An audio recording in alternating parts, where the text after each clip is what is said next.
ایک ایسے نبی جنہیں ایک دیو ہیکل ویل نے نگل لیا۔ آپ سے ایسی کون سی خطا سرزد ہو گئی تھی اور آپ مچھلی کے پیٹ میں 40 دن زندہ کیسے رہے؟ اس ویڈیو میں ہم اس ہستی کے متعلق جانیں گے جن کا واقعہ قرآن مجید میں یونس اور توریت میں جونہ کے نام سے آیا ہے۔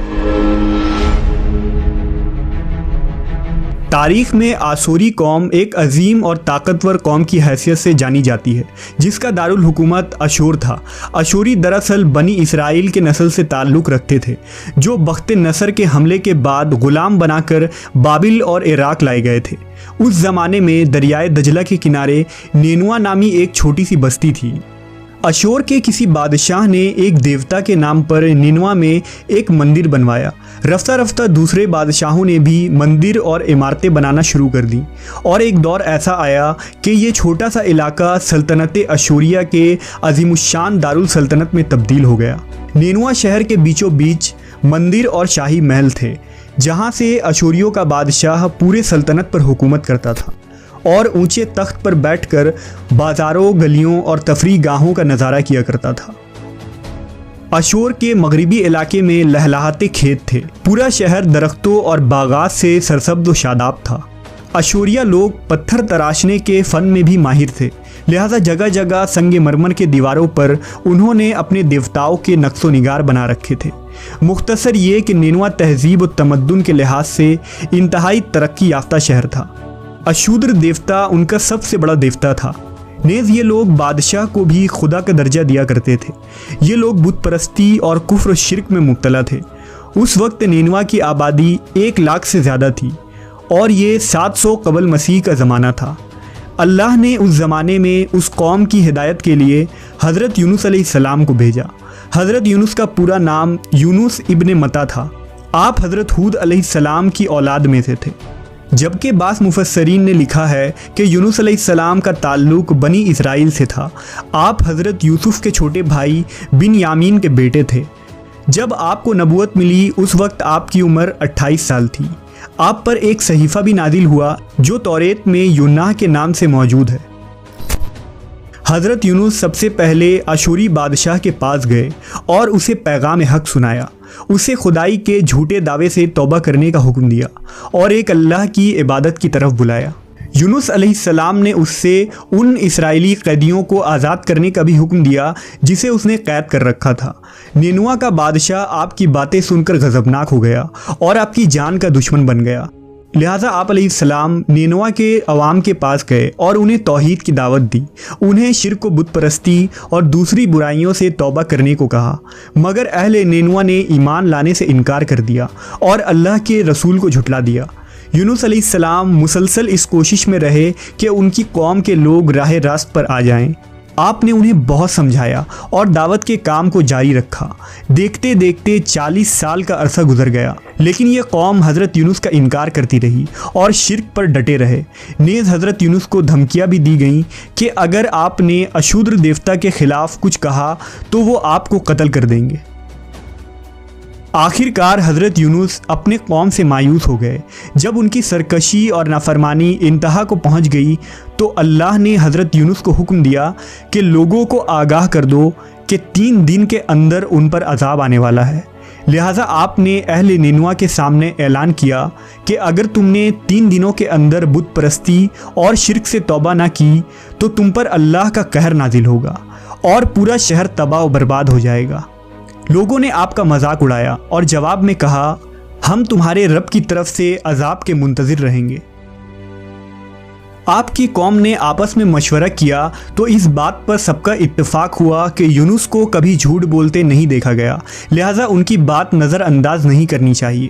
مشورے میں یہ بھی طے ہوا کہ دیکھا جائے کہ اگر یونس علیہ السلام رات بستی کے اندر اپنے گھر میں مقیم رہتے ہیں تو سمجھ لو کہ کچھ نہیں ہوگا، اور اگر وہ یہاں سے کہیں اور چلے جاتے ہیں تو یقین کر لو کہ صبح عذاب ضرور آئے گا۔ حضرت یونس علیہ السلام رات کو اس بستی سے نکل گئے۔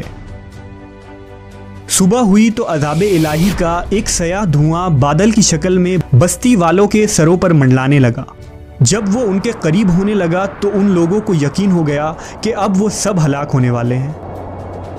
दरअसल हज़रत यूनुस अलैहिस्सलाम अपनी कौम से नाराज़ होकर चले गए थे, मगर उन्हें वहाँ से निकलने का हुक्म नहीं दिया गया था। वो अजाब की इत्तला देने के बाद अल्लाह की इजाज़त के बगैर अपना इलाका छोड़ गए थे। आसार अजाब देखकर जब अशूरियों ने तौबा व इस्तिग़फ़ार की तो अल्लाह ने उन्हें माफ़ कर दिया। अल्लाह ताला किसी कौम को उस वक्त तक अजाब नहीं देता जब तक वो अपनी हुज्जत पूरी नहीं कर लेता।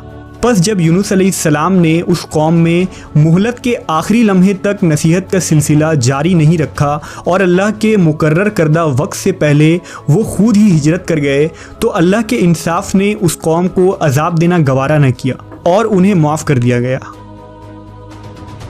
जब हज़रत यूनुस अलैहिस्सलाम फरात के किनारे पहुँचे तो एक कश्ती को मुसाफिरों से भरा हुआ पाया। हज़रत यूनुस कश्ती में सवार हो गए और कश्ती ने लंगर उठाया। पूरे दिन में कश्ती समुंदर में सुकून से चलती रही। अचानक ऊंची ऊंची लहरें उठने लगी।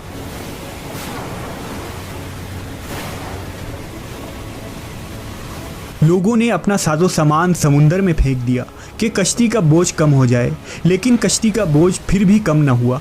जब कश्ती डगमगाने लगी तो कश्ती के गर्क होने का यकीन होने लगा।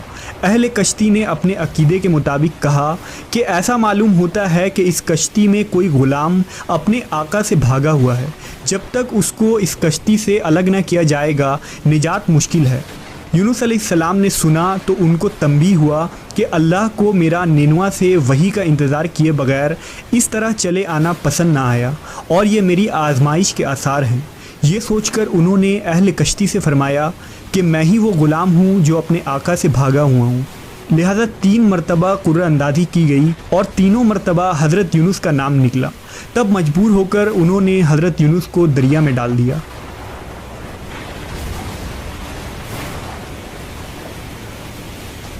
उस वक्त अल्लाह ने एक बड़ी मछली को हुक्म दिया कि उन्हें निगल लो, ये तुम्हारी गज़ा नहीं है, इसलिए उनके जिस्म पर कोई तकलीफ़ नहीं होनी चाहिए।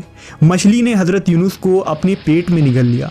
यूनुस अलैहिस्सलाम ने जब मछली के पेट में खुद को ज़िंदा पाया तो बारगाह इलाही में अपनी निदामत का इजहार किया कि मैं वही इलाही का इंतज़ार किए बगैर और अल्लाह से इजाज़त लिए बगैर उम्मत से नाराज़ होकर निनवा से निकल आया। हज़रत यूनुस ने मछली के पेट में अल्लाह को पुकारा। उन पर 3 अंधेरे इकट्ठे हो गए थे, रात का अंधेरा, मछली के पेट का अंधेरा और समुंदर का अंधेरा। आपने उन अंधेरों में ये कलमात कहे, अल्लाह तेरे सिवा कोई माबूद नहीं, तू यकता है, मैं तेरी पाकी बयान करता हूँ, बेशक मैं अपने नफ्स पर खुद ही जुल्म करने वाला हूँ। रिवायतों के मुताबिक अगर हज़रत यूनुस ये तस्बीह ना कहते तो क़यामत तक मछली के पेट में रहते। रसूल अल्लाह सल्लल्लाहु अलैहि वसल्लम ने फरमाया कि जब यूनुस ने ये दुआ की तो ये कलमात अर्श के गिर्द घूमने लगी। फरिश्ते कहने लगे कि ये बहुत दूर दराज जगह से आवाज़ आ रही है, लेकिन कान उससे पहले इससे आशना ज़रूर हैं और आवाज़ बहुत ही कमज़ोर है। अल्लाह ने हज़रत यूनुस की दर्द भरी आवाज़ को सुना तो फरमाया, क्या तुम इस आवाज़ को नहीं पहचानते? उन्होंने कहा नहीं। फरमाया, ये मेरे बंदे यूनुस की आवाज़ है। फरिश्ते ने कहा, ये वही यूनुस है जिसकी पाक अमल कबूल शुदा हर रोज़ तेरी तरफ चढ़ते थे। ए अल्लाह, मुसीबत के वक्त उस पर रहम कर। तो उस वक्त अल्लाह ने मछली को हुक्म दिया कि वो आपको बग़ैर किसी तकलीफ़ के समुंदर के किनारे उगल दे। रिवायतों के मुताबिक यूनुस अलैहिस्सलाम 40 दिन उस मछली के पेट में रहे और उसके बाद अल्लाह के हुक्म से उस मछली ने आपको समुंदर के किनारे उगल दिया। मछली के पेट में रहने की वजह से आपका जिस्म ऐसा हो गया था जैसे कि परिंदा का पैदाशुदा बच्चा जिसका जिस्म नरम होता है और जिस्म पर बाल तक नहीं थे। गर्ज हज़रत यूनुस बहुत ही कमज़ोर और नातवा हालत में खुश्की पर डाल दिए गए थे। इसके बाद अल्लाह ने समुंदर के किनारे पर एक बेलदार दरख्त उगाया। रिवायतों के मुताबिक वो कद्दू का पौधा था जिसके ज़रिया हज़रत यूनुस अलैहिस्सलाम पर साया हो गया। इसके अलावा अल्लाह ने एक जंगली बकरी भेज दी जो ज़मीन की घास और जड़ी बूटियाँ खाती थी और सुबह व शाम आपको दूध पिलाती थी, यहाँ तक कि आप तंदुरुस्त हो गए। हज़रत यूनुस दरख्त के उस साए में झोपड़ी बनाकर रहने लगे। यूनुस अलैहिस्सलाम की कौम उन्हें तलाश करती हुई एक दिन उस साहिल के किनारे पहुँच गई और उन्होंने आपको देख लिया। उन्होंने आपके हाथ पर इस्लाम की बैत कर ली और साथ ही अल्लाह से तौबा व इस्तिग़फ़ार करने लगे। यूनुस अलैहिस्सलाम दोबारा निनवा चले गए और वहाँ रहकर अपनी कौम की रहनुमाई फरमाई। حضرت یونس کی زندگی نینوا ہی میں گزری اور وہیں آپ کا انتقال ہوا۔